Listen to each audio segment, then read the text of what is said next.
Well, SARS has introduced a service charter to improve its interface with taxpayers. The report outlines their rights and responsibilities, as well as service standards that they can expect from the Revenue Authority. But just how much will a service charter assist in restoring the credibility of SARS? Well, Bravura's Head of Business Development and Special Projects, Ian Matthews, joins us now. Ian, thanks so much for your time today. So we've gotten to the point. Will we need a service charter, a promise from SARS that it's going to do good for us? How did we get here? Well, I think the last one we had was actually one that was issued in 2009, at a time when SARS was really performing well, and I think, to be honest, South Africans generally were really proud of their tax authority, and it was a world-class operation. Unfortunately, over the last couple of years, and let's say particularly the last 3-4 years, we've seen an enormous deterioration in skill levels as a result of an exodus of top people out of the authority, and with the result that whereas in the past you were dealing with an experienced and highly skilled organization, that is to some extent not the case anymore.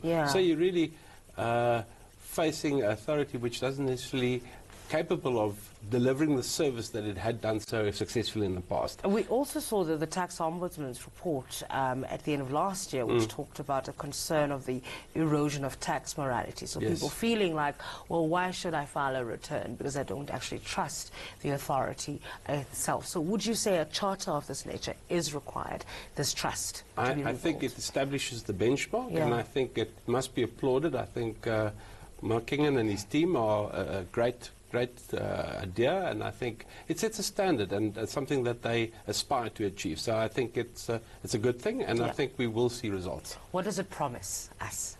It promises us the fairness, it promises us an even-handed dealing with all taxpayers, not what we've seen in the last year or so, where I think something like 25 billion of VAT recovery claims haven't been paid out, but certain taxpayers have had special treatment where their payments were expedited.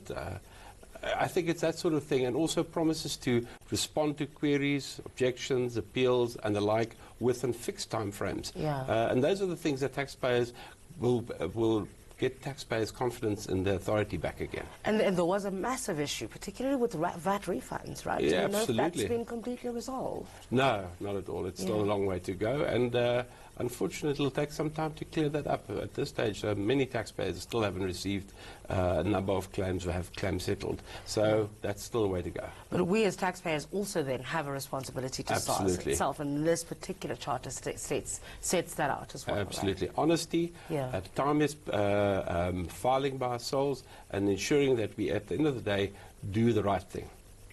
Do you think that, I mean, the one innovation that has been really good for SARS in previous years has been the increase in e-filing, for example, and people have taken that up, and it's seen growth over the years. Do you see that continuing, and that kind of growth continuing, and the trust in the system? I think that the system is, again, it's world-class. When it was introduced, it has had some difficulties recently, and there have been some complaints about it, but it has been a wonderful innovation for SARS. I think I saw a figure that currently there's only about 5,000 returns which are done manually still, which is a unbelievable statistic for a country which in many ways still is relatively technology illiterate. So that just tells you about how well and what a success it has been. And I think one of the concerns, of course, was around the documentation. I see that they're streamlining that. And when an audit is done, that they'll be more specific about the kind of documents that SARS will ask for. Exactly, and also undertake to resolve an audit within a certain period of time as well. All right, we're going to have to leave it there. Thanks for your time. Thank you so much. That's the Head of Business Development and Special Projects at Bravura. That's Ian Matthews.